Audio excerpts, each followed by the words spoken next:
যদি আমদানি কমে গেছে, যেখানে 8 বিলিয়ন ছিল এখানে 5 বিলিয়নে চলে আসছে। রপ্তানি চাপের মধ্যে আছে, রপ্তানিও নেগেটিভ গ্রোথ। সব কিছু মিলেই আমি দেখি না যে ইনফ্লেশন কমার মতো ওই রকম কোনো পজিটিভ প্রস্তাব আছে। আরেকদিকে সবচেয়ে আমাদের জন্য দুঃখজনক হচ্ছে, এবার বাজেটে বলা হয়েছে 38 লাখ টাকার উপরে যদি হয় কেউ আয় হয়, তাহলে এখন আমাদের ইনকাম ট্যাক্স দেয় 25%, আর 38 লক্ষ টাকার উপরে আয় হলে এইবার দিতে হবে 30%। ঠিক আছে, আমি দেব 30% দেব, কিন্তু আমি দিতে রাজি আছি। আর যিনি ব্যাংকের থেকে টাকা লোন নিলেন তিনি বিনিয়োগ করবেন, তিনি মেশিনারি আমদানি করবেন, কর্মসংস্থান করবেন এবং ন্যাশনাল ইকোনমিতে কন্ট্রিবিউশন করবেন। সেই টাকাটা তিনি ব্যাংকে না নিয়ে বিদেশে নিয়ে গেলেন, বিদেশে নিয়ে মার্কেট করছেন, বাড়ি করেছেন কানাডাতে, মালয়েশিয়াতে, এবং তিনি যদি টাকাটা ফেরত নিয়ে আসেন তাহলে তার জন্য 15%। আমি তো আজকে 40 বছর যাবৎ ইনকাম ট্যাক্স পে করি, আর উনি তো টাকাটা আজকে 20 বছর যাবৎ টাকাটা নিয়ে গেছেন, টাকাটা ফেরত আনেন না, বা 10 বছর বা 5 বছর। তাহলে তার জন্যে এই আইন, এইটা তো আমি মনে করি এই সংসদ সদস্য, আমি একজন সংসদ হিসাবে, জনগণ তো আমার এই ম্যান্ডেট দেয় নাই যে এই রকম একটা তগলুকি কাণ্ডের উপরে আমি সমর্থন জানাই। আমি মনে করি আমি ব্যক্তিগতভাবেও সংসদে এটা বলবো যে এই সংসদ এটা পাশ করতে পারে না।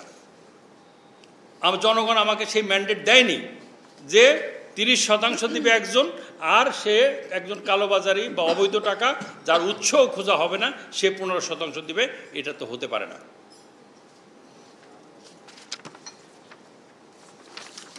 আরেকটা পয়েন্ট হচ্ছে, দেখেন বর্তমান গভর্নমেন্টের এখন লোন আছে $100 বিলিয়ন। $100 বিলিয়ন লোনের মধ্যে সরকারি লোনই আছে $79 বিলিয়ন। তো সরকার লোন করার তার করতেই হবে, তাকে যদি ডেভেলপমেন্ট করতে হয়, কিন্তু সেই লোনটা কোথায় ব্যয় হচ্ছে? আমার যদি প্রোডাক্টিভ খাতে ব্যয় হয় তাহলে সেখানে কর্মসংস্থান হবে, জিডিপিতে কন্ট্রিবিউশনকে, কিন্তু আনপ্রোডাক্টিভ খাতে আমরা আগেও বলেছি যে সরকারের এখন নতুন মেগা প্রকল্প নেওয়া ঠিক হবে না। যে প্রজেক্টগুলো 80%, 90% শেষ হয়েছে সেই প্রজেক্টগুলো শেষ করা যেতে পারে, কিন্তু নতুন প্রজেক্টে লোন করে আমি মনে করি না যে আমাদের উপরে ট্যাক্সের আবার বোঝা চাপিয়ে দেওয়া হবে। এখন হচ্ছে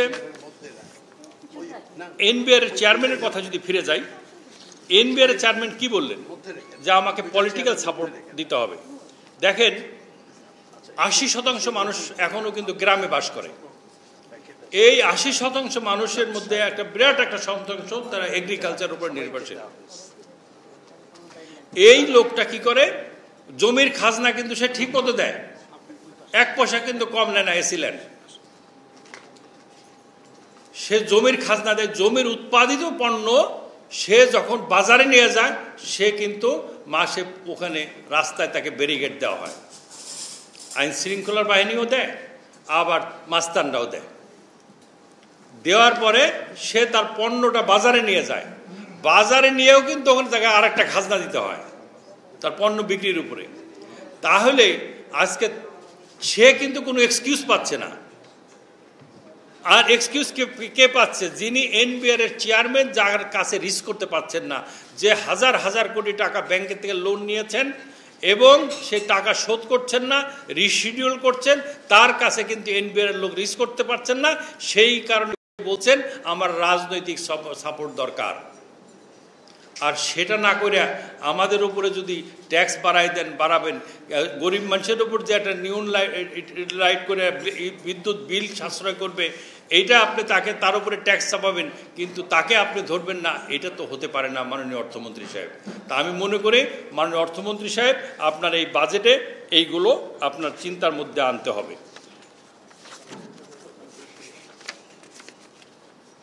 খেলাপি ঋণ,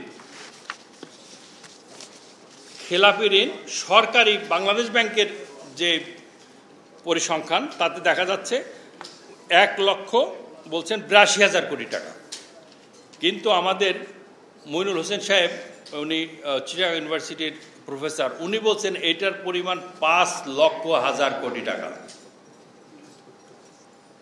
অনেক ব্যাংক, আমি ব্যক্তিগতভাবে জানি, সেসব ব্যাংক তারা নন পারফর্মিং লোনকে ডিক্লেয়ার করছে না। কেন? কারণ প্রভিশন রাখতে হবে ওই পরিমাণ, তাহলে ডিভিডেন্ড দিতে পারবেন না। ডিভিডেন্ড না দিতে, যেহেতু প্রভিশন করতে হয়, ডিভিডেন্ড দিতে পারবেন না, সেই কারণেই কিন্তু সেই লোনগুলো তারা খেলাফি হিসাবে ডিক্লেয়ার করছেন না।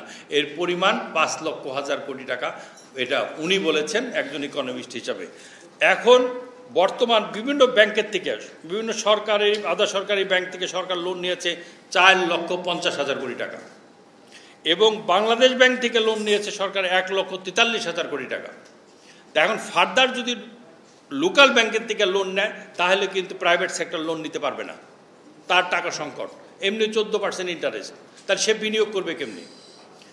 আর যদি বাংলাদেশ ব্যাংক থেকে টাকা নেয়, বাংলাদেশ ব্যাংকে টাকা ছাপাতে হবে, তাহলে আপনি কীভাবে মূল্যস্ফীতি কমাবেন?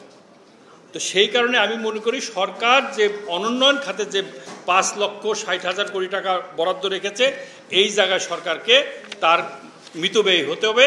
তার মন্ত্রণালয়ের, তার অধীনস্থ যত দপ্তর আছে, সেই সব জায়গায় তাকে আমি মনে করি খরচ কমানোর জন্য জোর দিতে হবে। পাশাপাশি আমি একটা চিত্র আপনাকে বাংলাদেশ ব্যাংকের 30শে মে বাংলাদেশ ব্যাংকের বিনিয়োগের চিত্র যদি তুলে ধরি, আপনি দেখেন 25, এটা হলো 3 মাস আগে যে মেশিনারি আমদানি হয়, যেটা পেমেন্ট হয় এলসি করে 3 থেকে 4 মাস বা 6 মাস আগে যেসব এলসি হয়, সেটা রিটায়ারমেন্ট হয় 6 মাস পরে মেশিনারি, বা 4 মাস পরে, মিনিমাম 4 মাস। 6 মাস আগে যে এলসি হয়েছিল তখনকার একটা চিত্র যদি ধরি, ক্যাপিটাল মেশিনারি আজ থেকে 6 মাস আগে 25% নেগেটিভ, আর হচ্ছে বেসিক র মেটেরিয়াল যেটা শিল্পে ব্যবহৃত হয় তার নেগেটিভ হলো আর 25% বা 26%।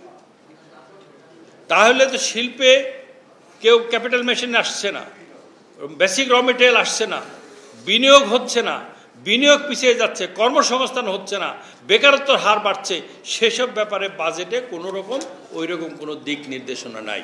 তা আমি মনে করি যে এসব ব্যাপারে একটা স্বচ্ছতা থাকবে এবং জবাবদিহিতা থাকবে প্রত্যেকটা।